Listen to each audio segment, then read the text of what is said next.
Well, good morning to you all. This is our first meeting since our community and many communities experienced Sandy, so I thought I'd just spend a moment saying what I think most of us understand, which is our county prepared well, and you don't often hear me say it, Pepco prepared well. I don't think there's any doubt that we had more boots on the ground when this storm first came than we've had in the past. We've had the benefit, of course, of being able to track the storm for 5 days, and of course that helps.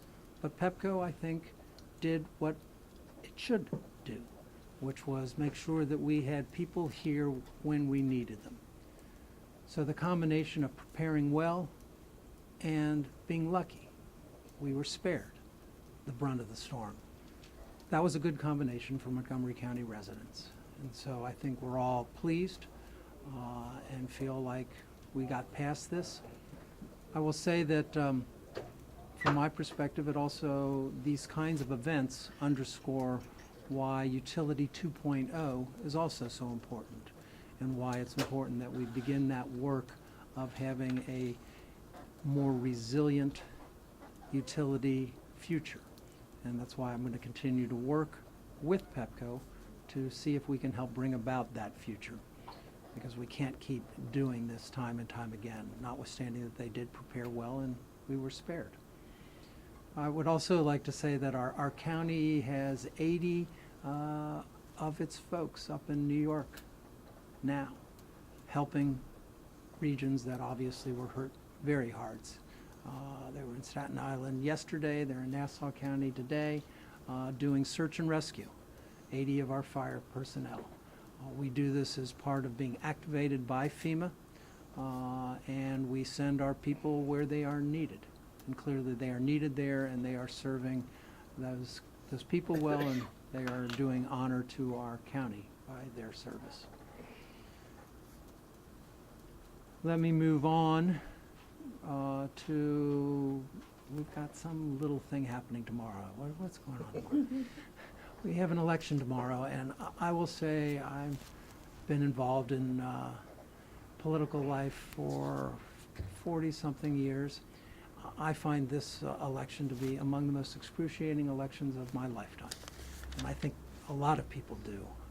People on both sides of the issue, the people on both sides of the political aisle. This is just an excruciating election, and I think all of us are so looking forward to it being over. I've spent my personal time working for the candidate of my choice, and I know other people have been doing the same. This election does matter, and we certainly want everybody to vote. We have a issue on the ballot, question B, which is a county issue. It is something that this county council passed. It is something that the county executive and our police chief strongly support. And we are fighting for question B. There have been suggestions somehow that the county is inappropriate for the county to support county law. I find that to be a little odd, quite frankly. This is a law passed by our county, and we are going to fight for laws passed by our county. That does not make us political players. It means we have a stake in this game, a serious stake in this game, and we are going to do all the things necessary and appropriate to ensure that people understand why county government did what county government has done. And so I don't feel in the least bit defensive about our county's activities on behalf of county law. So just wanted to make that perfectly clear. Let me also mention, we've got a couple of other things on our agenda. We're spending a great deal of time today and tomorrow on what is called our subdivision staging policy. It used to be called our growth policy. It is trying to make sure that we have adequate public facilities where we want people to, or where people propose to build. And I do think that at the end of the day, we will have improved our process and our measuring of whether or not we have adequate public facilities. We had one test we've had for the past 4 years, and most people have concluded maybe we can do better. And quite frankly, I do think that what we are acting on now is better than what we have today. But we'll be spending a couple hours today, we'll be spending a couple hours tomorrow on Election Day working on this, because it's so important that we make sure that when we do develop, that we seriously look at whether or not we have adequate public facilities. It is one of our charges that is fundamental to having people have confidence that we are taking care of business as we encourage business to develop. We have another issue that's coming before us from our school system with respect to Promethean boards. I know that the Education Committee met today. We have a public hearing tomorrow.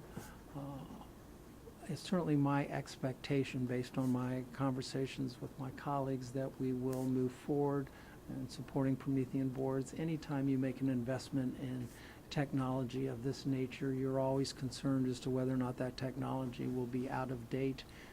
If we asked ourselves that every time, we wouldn't make an investment in technology at all, because technology is changing that rapidly. But my expectation is that we will finish what we've begun with Promethean boards, and we will give authorization to the school system to continue down this path. Tomorrow we are meeting on state legislation. There are not a lot of big bills before us. There's some of interest in my community. Deer hunting is one of the issues in which there is a great deal of interest, because we do have a deer problem, and there are laws that are applicable to other counties that allow for deer hunting to take place with bow and arrows within 50 yards of a residence, as opposed to 150 yards. It's 150 yards in Frederick County and Carroll County, and there has been legislation proposed that would make that applicable to Montgomery County. And so there's a great deal of interest in the Down County in particular, since deer are a major issue. Why don't I turn it over to you guys? The search and rescue team, they've been up there for almost a week now. What else is new to report on what they've been doing? You'll have to check with Richie Bowers with respect to what's new. I just was pleased that we sent folks there and that we're helping. So I don't have any late-breaking news with respect to that. I'm still interested. Did you vote early? I went to vote early, and the line was so long, I said to myself, you know what? It's not that bad on Election Day. So I went to Silver Spring, and because I said, okay, because I need to be working the polls on Election Day as well. It was too hard. So I'm figuring I'll be able to get it done faster on Election Day. Where will you be watching the election results? The Democratic Party is gathering at the Hilton on tomorrow night on Rockville Pike. So I certainly will be there for a good part of the evening, or a part of the evening, depending on how the evening goes. I may be at a bar for the rest, depending on how it goes.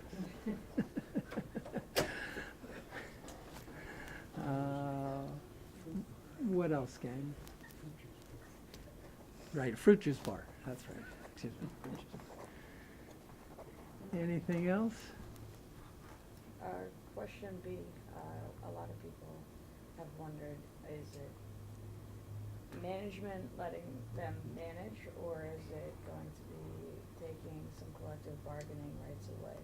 Can you get into a little bit more why you think people should vote for this question? Yes. The police will retain every collective bargaining right that every other county employee union has and every other police union in the state of Maryland has.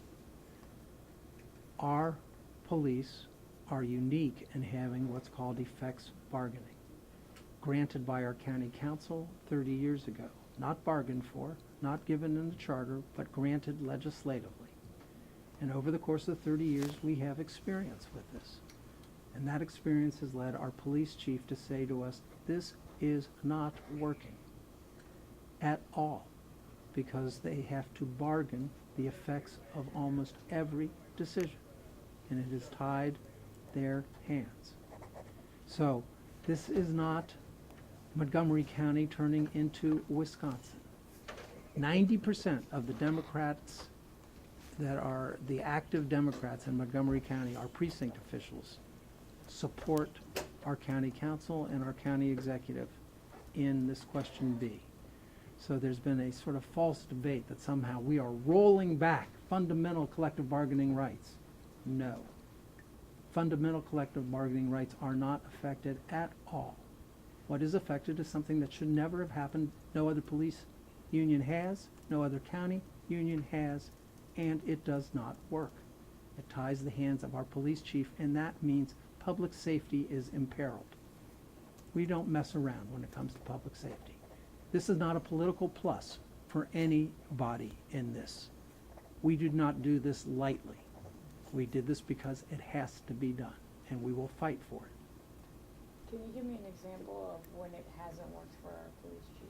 Well, I can. I can give you one of the examples was whether or not how to distribute automated ticket machines so that somebody that is trying to write up a ticket has the most technology. And the police chief said to himself, you know, I ought to give this equipment to the people who write the most tickets. And the FOP said, well, actually, no, we think you ought to do it on the basis of seniority.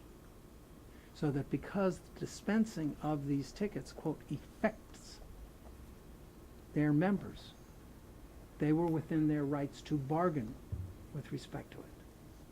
This is not okay. It's not okay to have to bargain about whether or not you have to read your email. It's not okay. So that's why we feel strongly about it, and that's why we're advocating for it. That's why we're fighting for it. We want our community to be safe, and the only way to ensure their safety is to have an efficiently run department. This is way too important. Okay. Anything else, gang? With the storm, it was nowhere close to the strength, in my opinion, as the derecho. I think that, New York City got hit a lot worse. Are we patting ourselves on the back for doing such a great job because we did a great job, or because the storm wasn't all that big of a deal? It is interesting, and I say this with the greatest respect with Mr. Pasternak in the room, because I have been criticized for complimenting Pepco. People have written emails saying, Councilmember Berliner, you've been so terrific on this issue, and now you're complimenting Pepco. The bottom line is, I think Pepco prepared well for this storm, and we were spared. That's a good combination. Okay, so I think it wouldn't be honest to not give them credit for doing good work to prepare. And you're right. The fact that there were so few outages was more a result of the storm not hitting us than it was having been well prepared.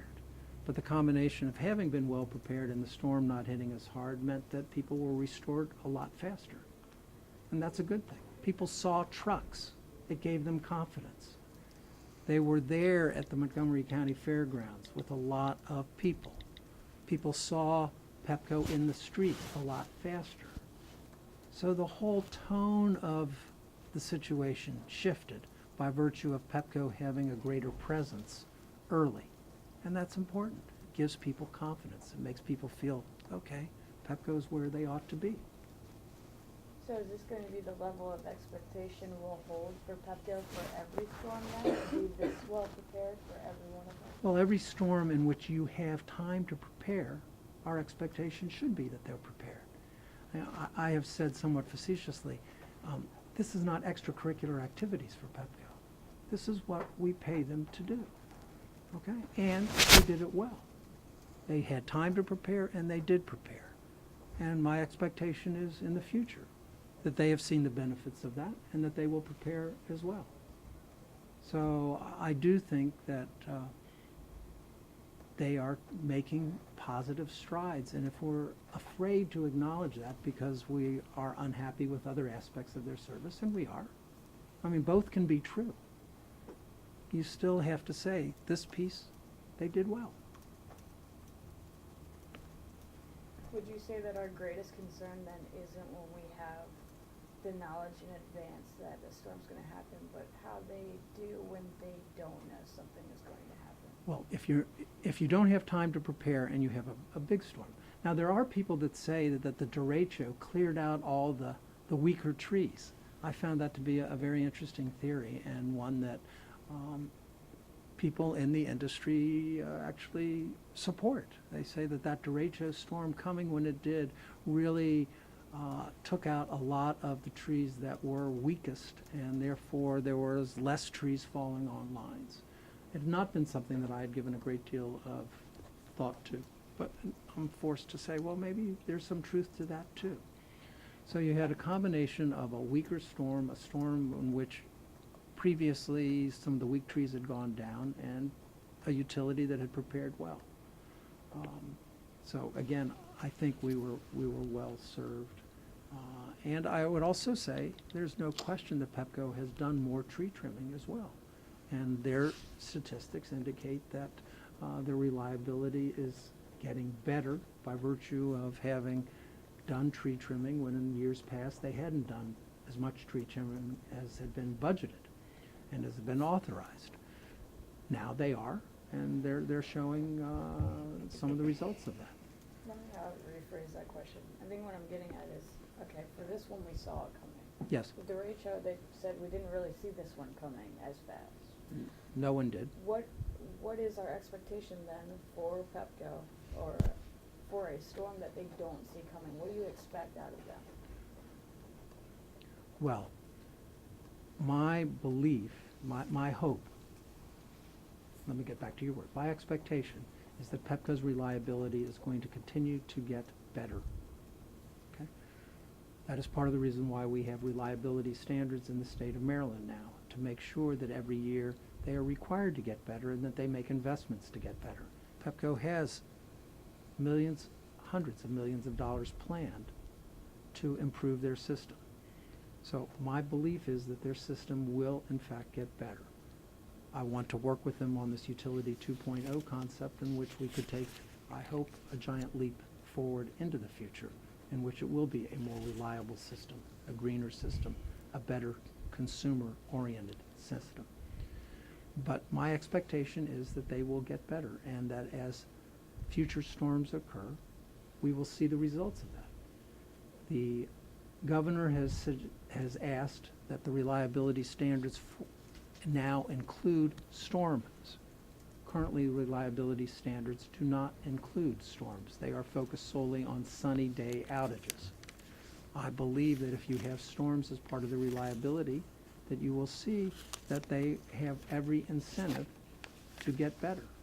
And if they don't get better and don't meet the reliability standards, then it's appropriate for them to face financial consequences for not doing so. So the whole goal is to align their business model with their financial model and make it all work together. And so that's part of what I hope to see happen. In places, do you know whether in places where power was lost, Pepco homes and businesses, it was restored faster? Again, anecdotal, I haven't seen the data. What I have seen by virtue of the sort of informal survey, which is my inbox, okay, because we do hear from our community, is that this was much better. Our inbox was tame compared to previous storms. So my belief is that people were in fact brought back sooner, and they were brought back sooner in part because there were more resources available. Having planned for a bigger storm, they were able to marshal the resources to turn to people faster. In fact, then they were able to release some people to go to other parts of our country which were hit harder. So all of that was, So initially, fewer people in general lost their power, but of those who did lose their power, you had more people to serve fewer people. So you had more boots on the ground to take care of fewer people who were without power. So it got done faster. That's my belief.